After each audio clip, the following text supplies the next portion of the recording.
Hello everyone, this is me Pratyush and this is our amazing channel Cracking BSc Chem। अच्छा, आज हम लोग क्या पढ़ने वाले बच्चों? आज हम लोग पढ़ेंगे बेसिक फर्स्ट सेमेस्टर, जैसे हम लोग पूरा सिलेबस लेके चल रहे हैं। अब ये हमारे पास ये आखिरी टॉपिक है एस ब्लॉक का। अगर आप लोग ने बाकी वीडियोस को नहीं देखी तो जल्दी जाओ देख के। अब कॉम्प्लेक्स कंपाउंड, अरे यार कॉम्प्लेक्स कंपाउंड जो मेनली सबसे ज्यादा पाए जाते हैं वो डी ब्लॉक्स में है। अच्छा, डी ब्लॉक्स में है या फिर कोऑर्डिनेशन कंपाउंड चैप्टर में। अरे कोऑर्डिनेशन कंपाउंड भी तो ट्रांजिशन मेटल्स की ही ज्यादातर बात करता है, ठीक है, यहां तक हमको पता चल गया। लेकिन एस ब्लॉक कैसे कॉम्प्लेक्स कंपाउंड बना रहे हैं, वो कितने स्टेबल हैं, कैसे हैं, उनके बीच में बॉन्ड कौन सा बन रहा है, तो एकदम सिंपल सी बात है कि यहाँ पे जो कॉम्प्लेक्स कंपाउंड बनता है वो मेटल और लिगेंड्स को लेके बनता है। या तो लिगेंड 4 होंगे या तो मेटल और लिगेंड 6 होंगे। इस तरह 4 होंगे तो इस तरह बनेगा लिगेंड लिगेंड, इस तरह पूरा स्क्वायर बनाएगा। और अगर मेरे पास 6 होंगे तो वो इस तरह बनाएगा, जैसे ये मेटल है, एक यहाँ पे एक यहाँ पे, एक इस तरह एक इस तरह एक इस तरह, बाकी सब पे क्या होंगे, लिगेंड्स क्या होंगे, इस तरह अटैच होंगे। तो इस तरह पूरा एक कॉम्प्लेक्स कंपाउंड बनाता है, ठीक है। अच्छा, यहाँ तो पता चल गया। लेकिन जो मेटल है उसके पास है प्लस चार्ज, ठीक है, जो लिगेंड है उसके पास है लोन पे, तो अपने इस तरह डोनेट करता है। तो कौन सा बॉन्ड बना रहा है, कोऑर्डिनेट बॉन्ड बना रहा है। कौन सा बॉन्ड बना रहा है, कोऑर्डिनेट बॉन्ड बना रहा है। अच्छा, यहाँ तक क्लियर हो गई। लेकिन ये सब आप लोगों को कोऑर्डिनेशन कंपाउंड में पढ़ना चाहिए, हम यहाँ क्यों पढ़ रहे हैं और बात करते हैं। तो जो कॉम्प्लेक्स कंपाउंड है, have a central metal atom और ion, it is surrounded by other ion और मॉलिक्यूल कॉल्ड लिगेंड्स, ठीक है। जो मैं अभी आप लोग को बता रहा था वो चारों तरफ लिगेंड से क्या है, सराउंडेड है, बीच में मेटल है।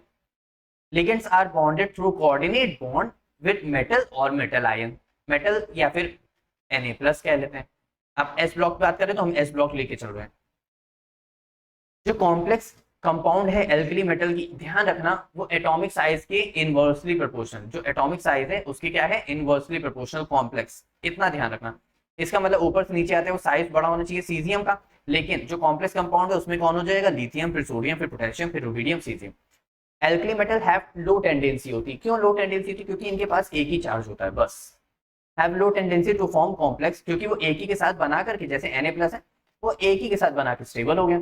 अब वो कहाँ Na+ जो है इतने सारे कॉम्प्लेक्स कंपाउंड के साथ फॉर्मेशन करेगा, वो कहाँ तक वो बनाएगा। तो इसी वजह से वो क्या होता है, लो टेंडेंसी होती है। Due to low charge on their ions, their tendency decreases on increasing atomic numbers. They cannot accommodate electron of ligands due to absence of d orbitals। उनके पास d orbitals नहीं होते तो absence रहती है। Hence alkali metals form few complex which are mostly called chelates। चीलेट्स नहीं, कीलेट्स। चीलेट्स जो as a ring की formation करेंगे, जो एज अ रिंग की फॉर्मेशन करेंगे। अब रिंग की फॉर्मेशन यहाँ पे होगी ईथर की मदद से। ईथर क्या होता है, ROR, CH3OCH3। तो यहाँ पे रहेगा ईथर की मदद से। अभी कैसे यहाँ पे ध्यान देंगे, alkali metal do not form stable complex with ions and monodentate ligands. इतनी बात ये सब क्लियर हो गया, अच्छे से समझ आया, ठीक है। अब कॉम्प्लेक्स फॉर्मेशन की टेंडेंसी देखते हैं। ग्रुप 1 और ग्रुप 2 हम लोग थोड़ा सा दोनों मैचअप लेके चलेंगे। जो एल्कलाइन अर्थ मेटल होते हैं except beryllium form unstable complex because only in the case of beryllium there is sufficient charge density and a small for complex formation. मतलब बाकी सब में जितनी एल्कली मेटल्स हैं वो एक्सेप्ट बेरिलियम फॉर्म करते हैं अनस्टेबल कॉम्प्लेक्स। लेकिन जो बेरिलियम है वो अकेला एक ऐसा, उसके ऊपर जो सफिशिएंट चार्ज है जो 2+ है, वो अकेला ऐसा है जो स्मॉल चार्ज डेंसिटी से कॉम्प्लेक्स फॉर्मेशन करता है। जैसे एग्जांपल हमारा BeF4, अरे मेटल L4, यहाँ पे क्या है बेरिलियम, अरे H2O है, तो यहाँ पे H2O कितने लिगेंड्स मैंने कहे थे, 4 हो सकते हैं या तो 6 हो सकते हैं। कोऑर्डिनेशन नंबर, जिन्होंने भी कोऑर्डिनेशन कंपाउंड थोड़ा सा देखा होगा तो उनको ये चीज समझ आ रही होगी कॉम्प्लेक्स कंपाउंड के लिए, ठीक है। अब लेकिन अगर हम लोग एस ब्लॉक की बात कर रहे हैं तो हम लोग मेनली जो हम बात कर रहे हैं वो एल्कली मेटल्स को देखेंगे, वो कैसे कॉम्प्लेक्स कंपाउंड बनाते हैं। अब वो कॉम्प्लेक्स कंपाउंड बनाएंगे तो वो कहलाएंगे या तो क्राउन ईथर, सुनना ध्यान से, क्राउन ईथर नेम रखा हुआ है, जैसे तुम्हारा नेम है, मेरा नेम है, कोचिंग का नेम है, जैसे यूट्यूब का एक अपना यूट्यूब नेम है, वैसे इसका भी एक नेम रख दिया क्राउन ईथर।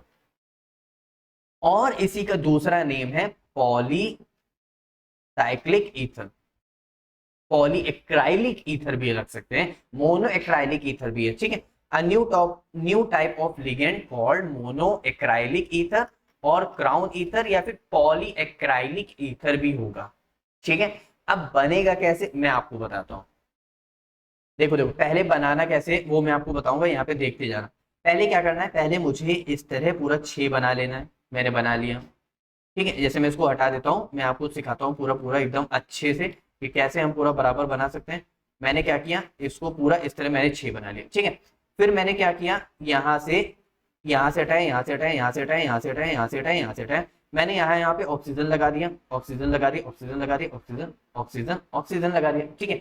अब मैंने क्या किया, मैंने इन लाइंस को हटा दिया इस तरह।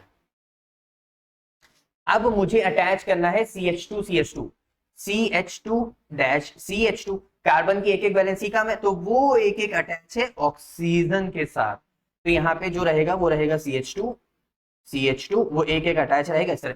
अब बताओ मैं CH2 को इस तरह भी लिख सकता हूँ ना, इस तरह। तो इसका मतलब यहाँ पे कार्बन है तो कार्बन की एक वैलेंसी इसका मतलब 2 हाइड्रोजन, एक वैलेंसी इसका मतलब 2 हाइड्रोजन। तो इसको मैं इस तरह अटैच कर सकता हूँ, इस तरह इस तरह इस तरह इस तरह और इस तरह। देखो ये पूरा वैसे ही बन गया, बस ऐसे ही, ये बहुत ईजी है।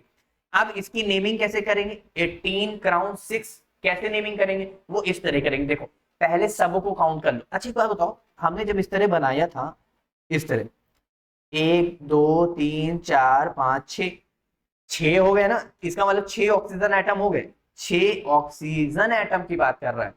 अब 18 क्या है, पहले देखो CH2 कितने, 1 2 3 4 5 6 7 8 9 10 11 12 और 6 ऑक्सीजन 18, इसका मतलब 18 क्राउन 6, 18 पूरा और 6 ऑक्सीजन एटम।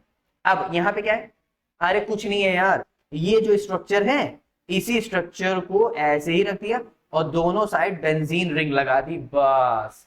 अब हमें तो नेमिंग क्या करनी है, हमें तो नेमिंग पूरी करनी। तो बेंजीन कितनी है, 2, तो डाई बेंजो। बाकी तो 18 क्राउन 6 तो ऐसे ही है, एक और कंपाउंड मिल गया। समझ आया अच्छे से। तो ये हमारा पूरा कॉम्प्लेक्स फॉर्मेशन कर रहा है। लेकिन पास आओ पहले, ऑक्सीजन के पास क्या होते हैं, लोन पेयर्स। कैसे, ऑक्सीजन हम लोग को रूल तो पता है ना, 4, यानी कितना हमारे पास है, जितने लोन पेयर उतने ही bond pair is equal to 4। तो bond pair plus lone pair is equal to 4। तो यहाँ पे बीच में अगर मान लेते हैं हम सोडियम एटम रखते हैं तो इस तरह है, ये इस तरह डोनेट होगा भाई साहब। ये रहा कोऑर्डिनेट बॉन्ड, ये रही शेयरिंग, और बीच में क्या है हमारे पास, आयन। कौन सा, एल्कली मेटल, कौन, सोडियम। अब समझ आया, चलो आगे देखते हैं। अब अगर इसी जगह मैं सीरीज में अगर नीचे ले लूं, मान लेते हैं मैंने रुबीडियम ले लिया, कैसे, तो सॉल्ट नेम अगर मेरे पास चल रहा है डाइबेंजो 18 क्राउन 6, तो पॉली जो ईथर है लिगेंड, पॉली ईथर है ना, देखो पॉली लिगेंड है कि नहीं, ROR, carbon O carbon, carbon O carbon, have a special property of forming complex with alkali metal salts. The alkali metal ion which exactly fit in the hole in the polyether ligands form more stable complex.